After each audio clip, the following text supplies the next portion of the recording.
Hello વિદ્યાર્થી મિત્રો, concept just in 2 મિનિટ્સમાં આજે આપણે નેચરલિઝમ એટલે કે પ્રકૃતિવાદ, જેને નિસર્ગવાદ તરીકે પણ ઓળખવામાં આવે છે, એના વિશે વાત કરશું.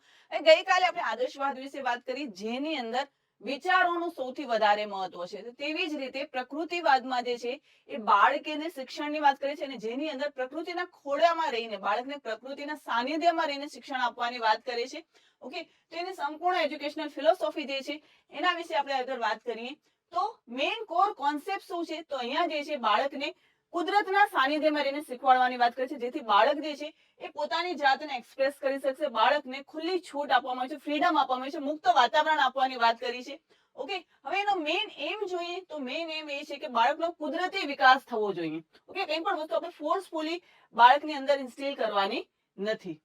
સિલેબસ એઝ આઈ સેડ કે બાળ કેન્દ્રીય એજ્યુકેશન છે, કુદરતના સાનિધ્યમાં રહીને બાળક શીખે છે. તો અહીંયા સિલેબસ જે છે એકદમ મુક્ત પ્રકારનો હોય છે, કોઈ પણ પ્રકારનો રિજિડ સિલેબસ અહીંયા નથી. ઓકે, બાળકના ઇન્ટરેસ્ટ અનુસાર તમે બાળકને શીખવાડી શકો છો. હવે ઉપરાંત આગળ વાત કરીએ તો ટીચિંગ મેથોડોલોજી, બાળક રમત દ્વારા શીખશે, ઓબ્ઝર્વેશન, કુદરતમાં રહીને ઓબ્ઝર્વેશન દ્વારા પણ બાળક ઘણું બધું શીખશે, અને એની સાથે સાથે બાળક પોતાના અનુભવો દ્વારા શીખશે. ઓકે, અહીંયા શિક્ષકનો રોલ એ માત્ર સ્ટેજ સેટર છે અથવા તો એ ફેસિલિટેટર છે. ઓકે, બાળક માટે પરિસ્થિતિ ક્રિએટ કરે છે, પરંતુ બાળક જે છે જાતે શીખે છે, કુદરતના સાનિધ્યમાં રહીને શીખે છે. ડિસિપ્લિન, મુક્ત ડિસિપ્લિનની વાત કરે છે, મુક્ત શિસ્તની વાત કરે છે. અગર બાળક કંઈ પણ વસ્તુ ખોટી કરશે તો એની માટે કુદરત છે એ એને પનિશમેન્ટ આપશે, but as Bing A teacher આપણે એ વસ્તુ કરી શકતા નથી અકોર્ડિંગ ટુ નેચરલિઝમ.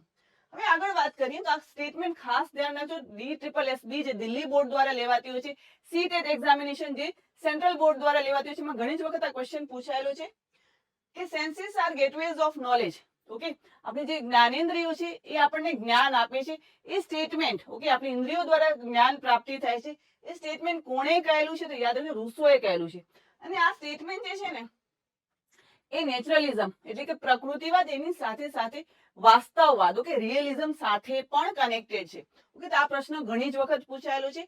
હવે જે ફિલોસોફર છે જે નેચરલિઝમ સાથે કનેક્ટેડ છે, એમાં આપણે જોઈ લઈએ તો રૂસો છે, ડાર્વિન છે, સ્પેન્સર, નન, અને એની સાથે સાથે આપણે ઇન્ડિયન ફિલોસોફરની અગર વાત કરીએ તો રવિન્દ્રનાથ ટેગોર છે, ગુજભાઈ બધિકા છે, ગાંધીજી છે, એ બધા જ જે છે નેચરલિઝમ ફિલોસોફીમાં બિલીવ કરે છે. ઓકે, અને હા, તમે પણ કોઈ કોમ્પિટિટિવ એક્ઝામની તૈયારી કરતા હો તો ગુજરાતનું વન સ્ટોપ સોલ્યુશન છે, ધેટ ઇઝ જ્ઞાન લાઈવ.